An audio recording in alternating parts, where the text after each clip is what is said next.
that's a big question. Well, appreciate the opportunity to do this. My name is Clay Henderson. I am was a sixth generation Floridian. So when you've got roots that go into the community that far, you have a great respect for the environment that you grow up in. And I'm of a certain age that I really do remember what Florida was like when it was a rural place. In my lifetime, I've watched the population of Volusia County and the state quadruple. Now well over 20 million people. When I was born, Florida was probably was not in the top 10 of population of states, and obviously now it is third in the country. So a lot has taken place, a lot has changed in that period of time. Um, I grew up in North Florida, but we moved to Volusia County when I was 11 years old. We lived in Edgewater, grew up about 50 yards from Indian River Lagoon. I'd say that most of the people my age in that period of time uh, were interested in saving up money for a surfboard and going to the beach. And I was certainly more of a river rat. I enjoyed the Indian River Lagoon.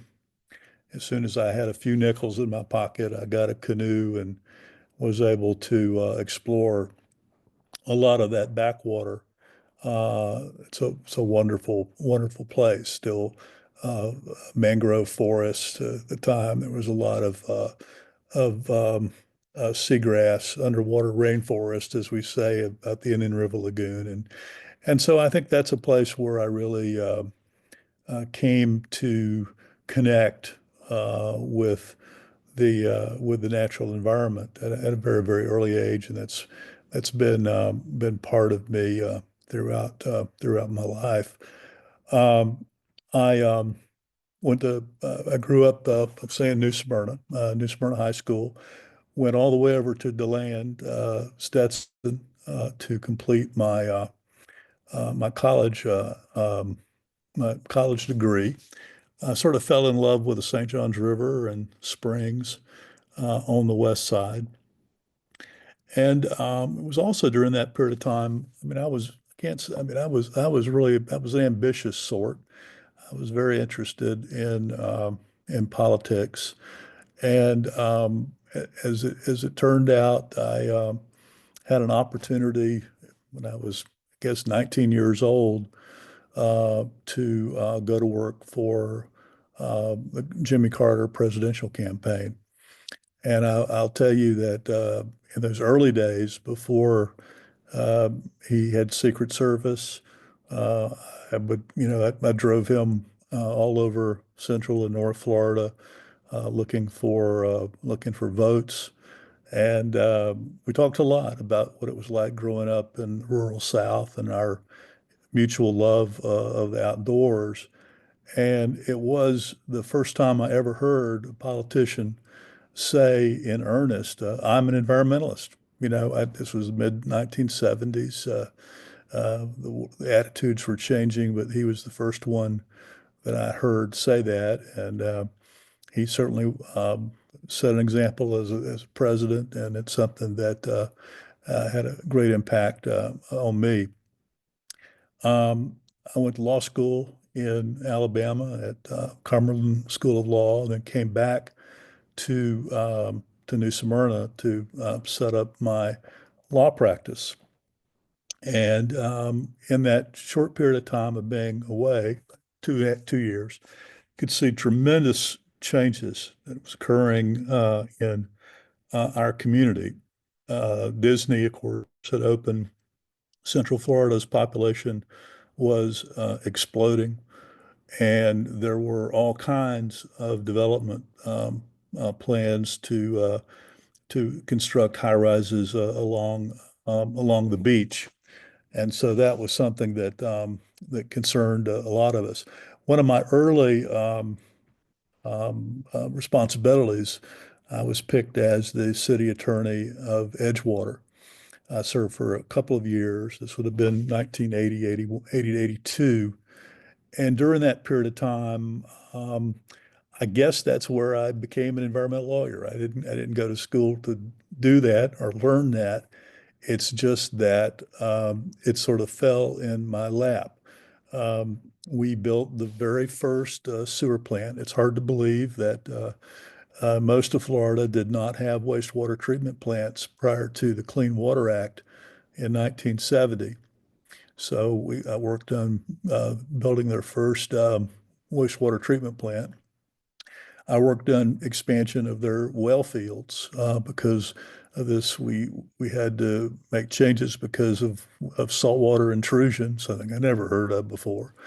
And they had very simple, rudimentary, and not very environmental landfill. We had to make a lot of changes to solid waste pickup. So I learned these skills very early on, dealing in that responsibility. It was also during that time that we passed the very first comprehensive plan, and I learned a lot about zoning and land use during that period of time, and also drafted what turned out to be our very first policies on protection of the Indian River Lagoon. And I think maybe the one thing that sparked more than anything else was that we had some people in the community that were interested in donating their land to the city for a park and a beach along the Indian River Lagoon. And I worked closely with the Menard family and the May family to make that happen. And that's now Menard May Park in the city of Edgewater. So it was also, so now I'm learning some skills. I'm getting involved in some of these issues. And then there was a plan that came in to build 6 20-story condominiums along the beachside, actually up at the inlet in New Smyrna. And there were several of us that got together to try to see what we could do to fight this effort. And some of these names will be familiar. That's where I met Reed Hughes, where I met Doris Leeper, where I met Walter Boardman, and also Alan Watts. And we put up, I should say, quite a fight against that. We appeared and fought before the zoning board, the New Smyrna Beach, and the city commission. And we lost those votes on a single vote. City commission, it was 3-2 vote. And then we challenged that. Alan Watts represented us. We took that case on appeal to the appellate courts, and I made the argument that the proposal was contrary to the comprehensive plan, and the court ruled that at that point, comprehensive plans were merely a guide, and that cities were not required to have their zoning consistent with comp plan. And that case is actually what brought the legislature to the position of passing the Growth Management Act a few years later to make sure that comprehensive plans were in fact enforceable. So, as I said, during that time, I got to meet these people that would be obviously very much influential in my life going forward. Walter Boardman, as I said, he was sort of the wise old man. He was very much in his 70s, but when he spoke, people listened. He always gave very, very good advice. This is a man that had been around for a very, very long time. And honestly, at the time, I didn't know just how experienced and important he was, and truly was an environmental pioneer for our country. And he happened to retire to Port Orange, and that's where I met him. Doris Leeper was an artist who lived in Eldora, In 1975, that area had become the Canaveral National Seashore, and she had led the fight to not only establish the seashore, but also to have it designated as wilderness. She was an uncompromising person and an artist, an aesthetic. She really loved the land and was very connected to it. Reed Hughes was the other one who was involved in that. Reed was a very interesting person in the sense that he was an oil man. He held or owned at that time the largest oil distributorship in Volusia County, one of the largest in Central Florida, but had become very interested in environmental issues. Served on the board of both Audubon and the Nature Conservancy, and was very aggressive in his advocacy. So these were all people who took me under their wing and kind of pointed me in the right direction. That would have been in the early 80s, and were for the rest of their lives. We were all pretty close, and we worked on a lot of different things together. So so that was very important. Um, it was also about that time that Reed Hughes called, it was in 1982, and said that his wife had come back from riding horses along Spruce Creek, and there were for sale signs along Martins Dairy Road in the area that we all know and we kind of where the mounds are. And Reed said, we've got to find a way to stop this. And so our little group that would have been Doc Leeper and Walter Boardman and Reed and myself, we all started making calls and got involved. And one of the people who was very interested in helping us deal with this was Jack Asherle, who at the time was the chairman of the county council. Um, we had kind of lined up to try to fight this, but Walter Boardman was very clear um, in his recommendation. He says, look, don't waste your time fighting this. Let's find a way to buy this. And that's really where I really first learned about the Nature Conservancy.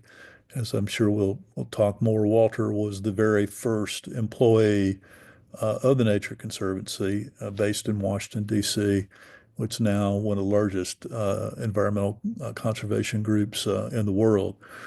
So Reed and Walter and Jack and I hit the ground running. We went to various city commission, city council meetings, asking for money. In the meantime, the Nature Conservancy reached out to the owner of the property. It was 640 acres along what we call the bluffs on Spruce Creek, and they got an option on the property for a little over $2 million.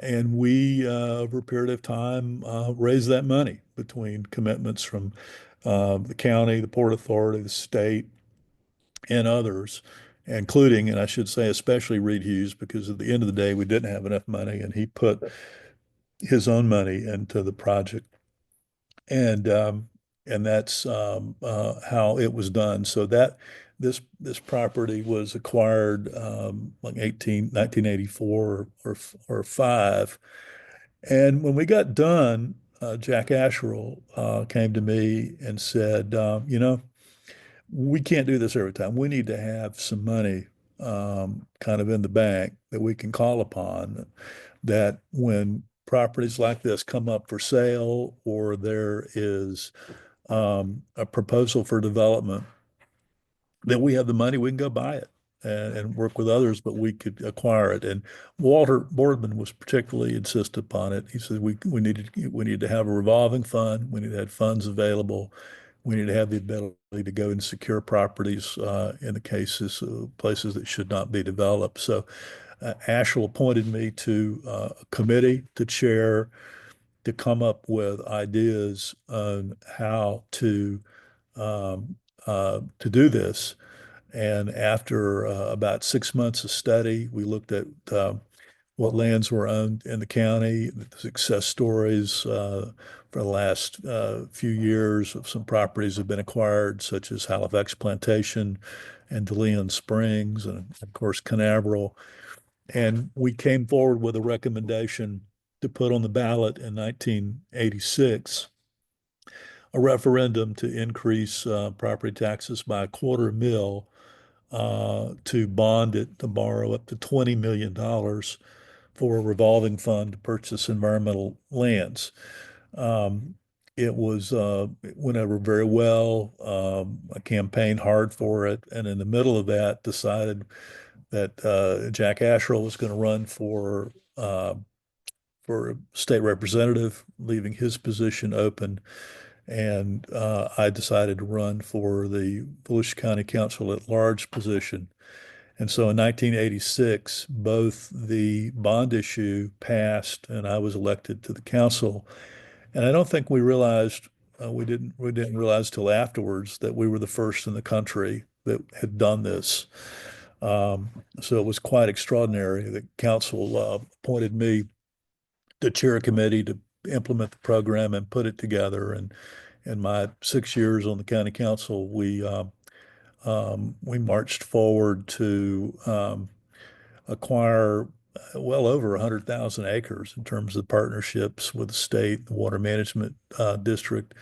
And that would include a lot of property around Spruce Creek, additions to Bulow Creek and Tomoka State Park, the 57,000 acres on the east side of Lake George, which is now Lake George State Forest, additions to Lake Woodruff National Wildlife Refuge, and um, DeLeon Springs, and also major property, the Stark Tract, 3,000 acres, which is an addition to Blue Spring State Park, but it secured really both sides of a couple of miles of the St. Johns River from Lake Beresford down to Blue Spring. So maybe what I'll do is I'll stop at this point. I've covered a lot of ground there, mentioned a lot of other names. Environment. Sure. So, so again, I was elected to county council in 1986, served for 6 years. At that time, also, in addition to passing the environmental bond issue, the county government changed in the sense that the voters also approved the beach amendment, which transferred responsibility of the beaches to the county, but also passed minimum standards for environmental protection, which was a major effort to have the county impose or be able to regulate various areas of environmental issues such as water, stormwater, wetlands protection, beaches, well fields, solid waste, and other things. So the voters pretty much set our agenda, and over that period of time, we worked to not only acquire lands, but also pass environmental minimum standards for protection of Mosquito Lagoon, for wetlands, for beaches and dunes, for well fields, and also a tree ordinance.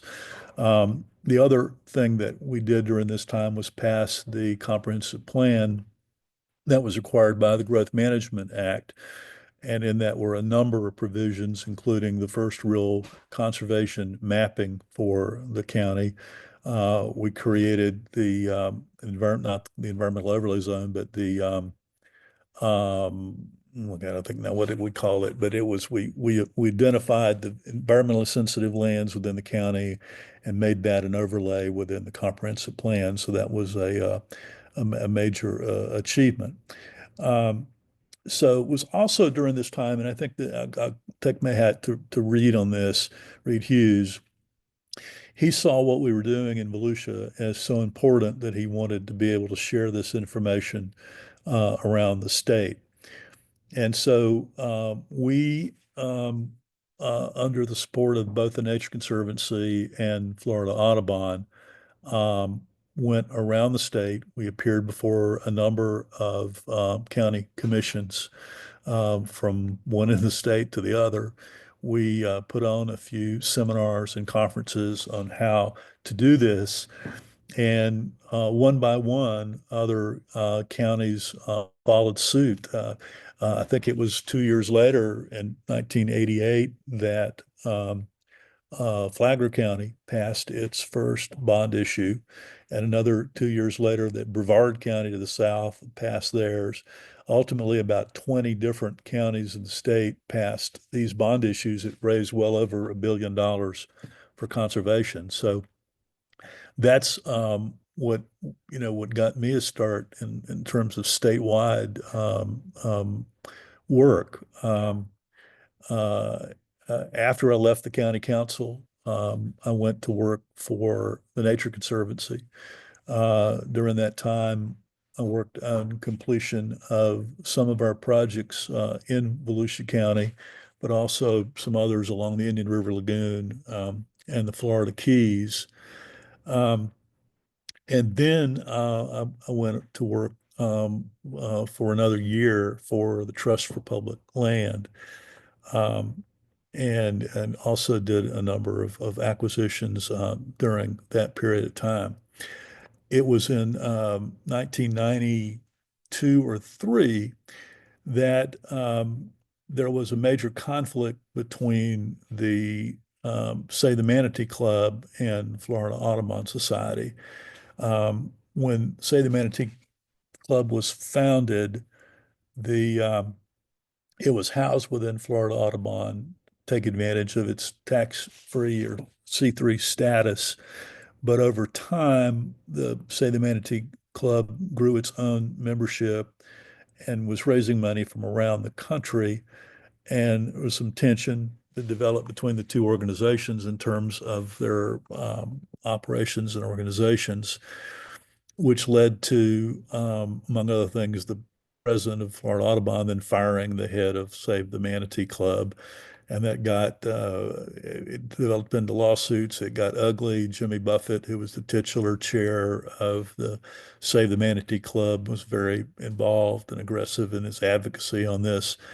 And at that point, Governor Childs asked me to come in and try to mediate between the two groups and basically get them divorced. It took about 6 weeks' time. I did that. I worked with both organizations, and we reached agreement that, say, the Manatee Club could become its own independent operation. And one of the conditions of this separation was that I had to serve on both boards of directors. And so there was a period of time that, in fact, I did that. That was also the time when the state was aggressive in moving forward to adopt manatee protection plans in 13 counties in the state, of which one was Volusia. We have manatee habitat in both the East Coast with the Halifax River and Indian River Lagoon, but also along the St. Johns River, where Blue Spring is both critical habitat for manatee protection and a winter refuge. So during this time, I represented, say, the Manatee Club in a number of rule challenges to protect the slow speed and idle speed zones that we put in place. So again, this was a period of time in my development where I was doing a significant amount of advocacy, in this case, for manatees and to Save the Manatee Club. So by 1995, I was very much involved in matters around the state. I had done conservation work in different counties.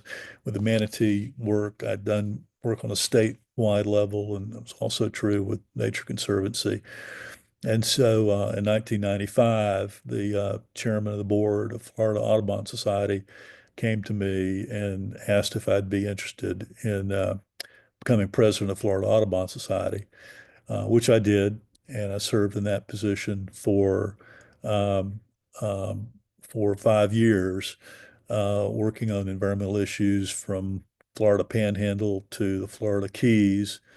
And very specifically, what took a lot of my time during that period was the Everglades restoration, and work on the beginnings of the comprehensive Everglades restoration program.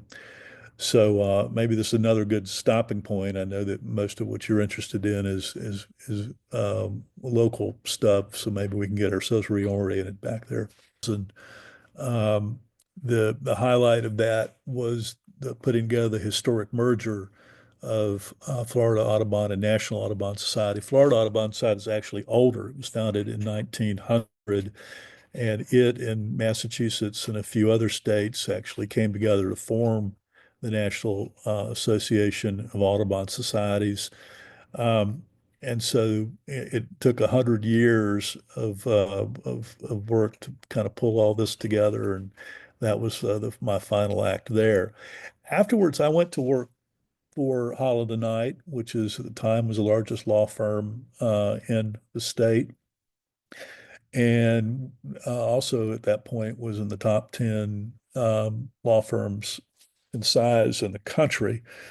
And it had at that time, and part of my attraction to it was that it had really one of the best environmental law practices in the country.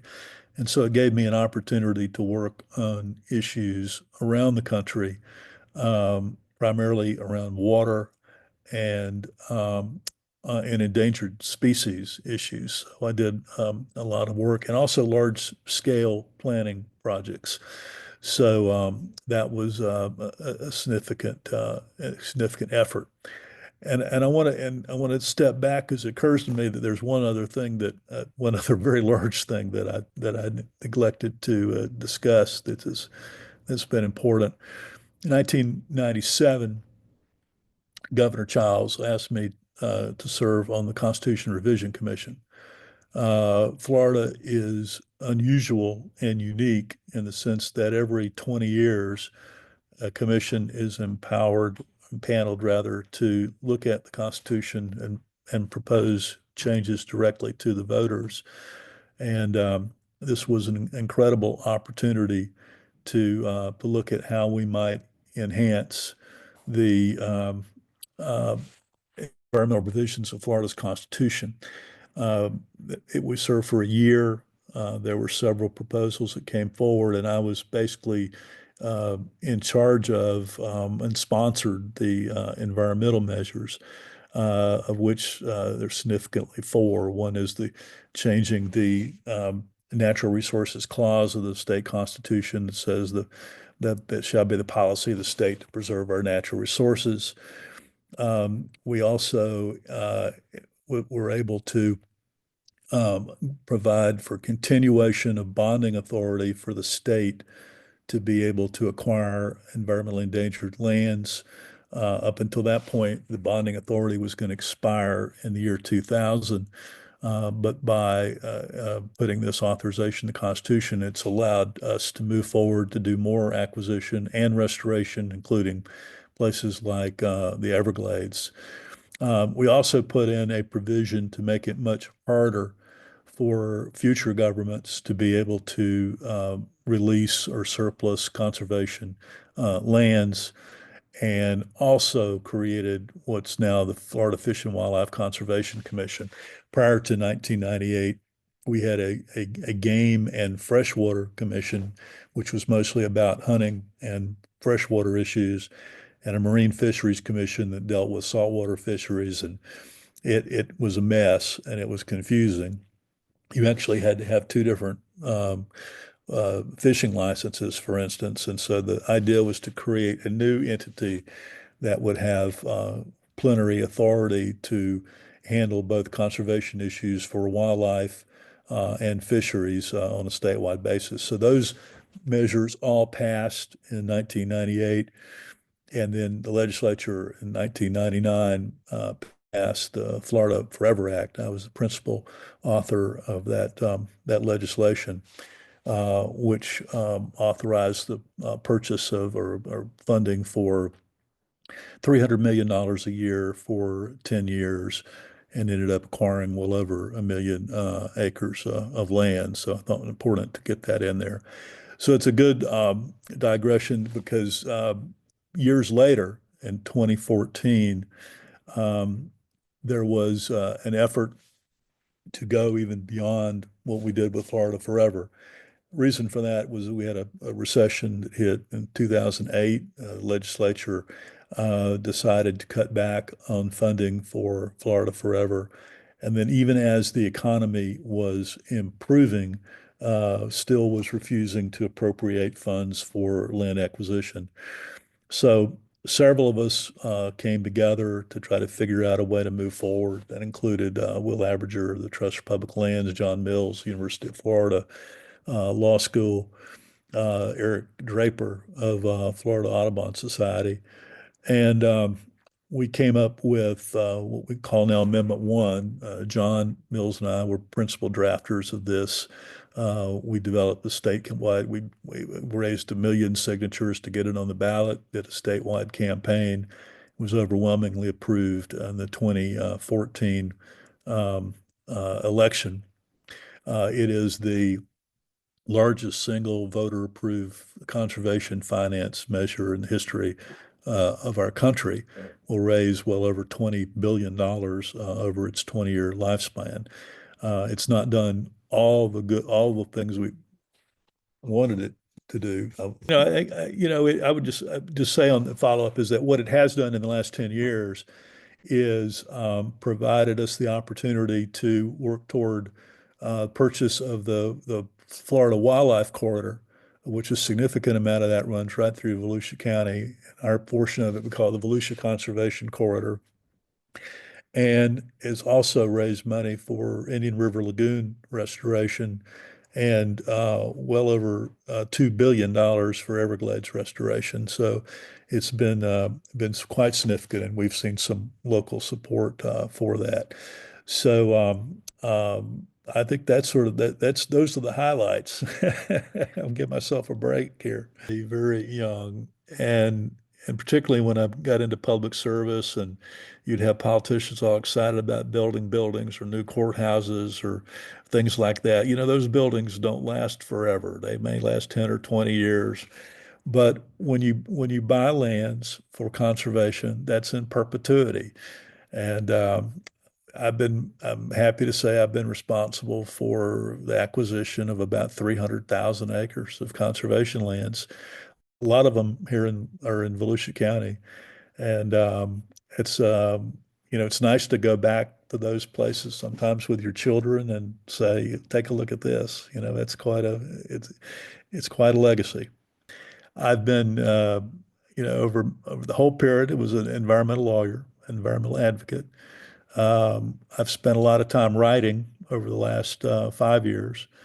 And as you know, and that's where we met, I was at Stetson for 5 years, helping to build their environmental science and studies program and kicked off the Institute for Water and Environmental Resilience. So, I've had a varied career to be sure, uh, but it's been nice to have involvement in a lot of those different areas. Well, Florida can't seem to rid itself of this drug called growth. Um, we tend to elect people to office who just want to find ways to make the place grow faster and bigger, without regard for how it affects the natural environment. And so I think this is an ongoing a challenge. Um, because in the way that we're growing, uh, people are moving here from other places where they have not yet come to an understanding of the fragility of Florida's environment and how it's changing, and how particularly climate change is affecting so many things. Hurricanes are different than they were in the past. Rainfall and is different. We lurch from drought to flood. Um, we have so many fire dependent communities. I mean, it's a very different place, and getting people to understand that takes time. And so there's this gap between, when people come here because they love the place, but then can understand what they have to do to protect it. If there's any good news in this, it is because of the efforts of Volusia and other counties that pass these local bond issues in the state, that there is enough money out there to acquire significant amounts of areas that can be protected. Over a third of Volusia County is now in some form of conservation, be it from a national park or wildlife refuge, down to local parks. That's significant. And that's true of the state as well. And there seems to be a political incentive or effort, priority rather, now to complete or significantly complete this Florida wildlife corridor, which again has been, our component of that has been similar. If you can purchase these areas in the center part of Volusia County, you keep the county from growing together. And so it's an important part of the plan. So there's enough money to make a significant dent in it. And there is also a significant effort toward understanding how to restore degraded environmental communities. I mean, the effort in the Everglades right now is the largest environmental restoration anywhere in the world, and it's making some progress. And it's also true that Indian River Lagoon, although doesn't have nearly the financial commitments of the Everglades, has made a lot of progress by bringing people together to understand particular issues, um, and understand what it takes to be able to do restoration. So we're pioneering a lot of those efforts. So so it's a mixed bag going forward. I mean, it's going to take a lot more advocacy and leadership to be able to protect these special areas and to help educate people of what we need to do to not only protect but to restore. And if you do that, then you're going to have some places that will still have still support a significant amount of biodiversity, provide, water for populations of people and animals and wildlife. So we'll see. It's a mixed bag, but that's how what you have in a very dynamic process, which we have here. The beach and the water, I got to go to the mountains. So I'm here in the mountains and looking out at a lot of snow in the backyard right now. Hmm. Yeah. So it will be very cold, I think, when you're here. Yeah, can you tell us a little bit of your books? Just a Sure. brief. Mhm. Well, there are two books that I've produced in the last few years. One of them, Forces of Nature, is a history of land conservation in Florida. The premise is that a lot of what we consider the modern conservation movement uh, started here in Florida around the turn of the 20th century, and then exploded over time. So we trace the beginnings of the Audubon movement, the feather wars, the loss of wading birds in the late 19th century, um, the beginnings of the efforts to protect the Everglades, the rise of the state park system, and then the modern environmental movement in the late 1960s, early 1970s, which led to first the expansion of state parks, the first statewide environmental land acquisition program, Preservation 2000, Florida Forever, and the Everglades. So it's a history of the state on how we came together to try to protect the best of what was left. And it's also a tribute to a lot of the people who contributed to this effort, who are now are no longer with us. And I wanted to make sure that their stories were in put on paper and recorded so people would understand the efforts that they made to develop these conservation areas. Excuse me. The the current one, which I'm coming down for tomorrow or Friday night, is was kind of, for me. It's about history, but also art and the environment. That kind of nice juxtaposition, intersection. Um, when I was the head of the Audubon Society, I got to learn a lot about John James Audubon, who did not form, did not organize Audubon Society, but his art really made people think differently about how to look at the environment, and so it's been a great achievement for that to happen. He came to Florida in 1831 and 32, spent a lot of time in our area, and he went from St. Augustine down to present day Daytona Beach, over to DeLeon Springs, down to Ponce Inlet, and and was the first person to draw and describe and write about new species of birds that he found in our area. And when he left this area, he went up the St. Johns River and did a lot of exploration there. And then down to South Florida, spent a lot of time in the Keys, got to saw the large flamingo flocks in Florida Bay, and worked his way on out to Dry Tortugas, where he would have seen hundreds of thousands of pelagic birds that were there, on their nests. So it's an incredible description of what the Florida environment was like in 1831 and 32, the bird life that was here, and his descriptions of Florida natural resources at that time. So it's a fun story, and it goes right along with and it kind of was a byproduct of the Museum of Arts and Sciences and Hyatt and C.C. Brown, which have collected the largest collection of Florida art in the state.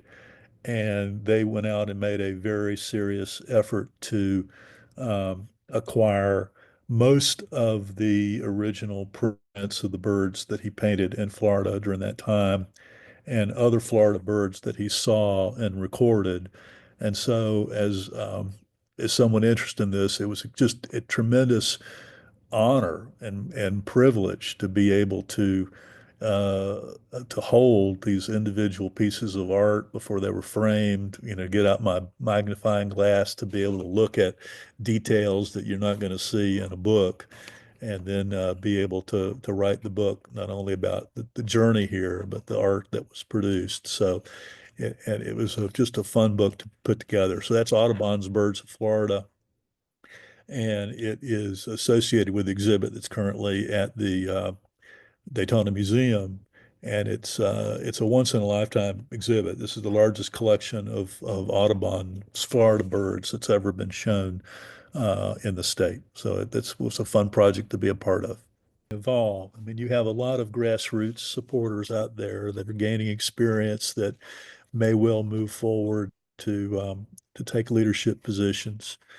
And you have people, I would say, frankly, like yourself, who are in the academic community, who engage our students and get them out in the field and inspire them to take it to the next level. And it's a very important job as well. I think one of the things that's certainly changed, when I was in law school, we didn't have courses in environmental law. And now we are sending students out in the world with environmental science degrees, environmental policy degrees, and certificate and law degrees with specializations in environmental law. University of Florida now even offers a master's in environmental law. So it's amazing to see how this field has developed in a very, very short period of time. Um, and so, I think those next leaders are out there. I hear from them when, people, they come here asking me questions about things, and know that there are people who are learning they're and feeling their way around, and learning to go forward. I also only put a plug in for my colleague that you know very well too, Jason Evans at Stetson. He is a gifted scientist. He has a worldview.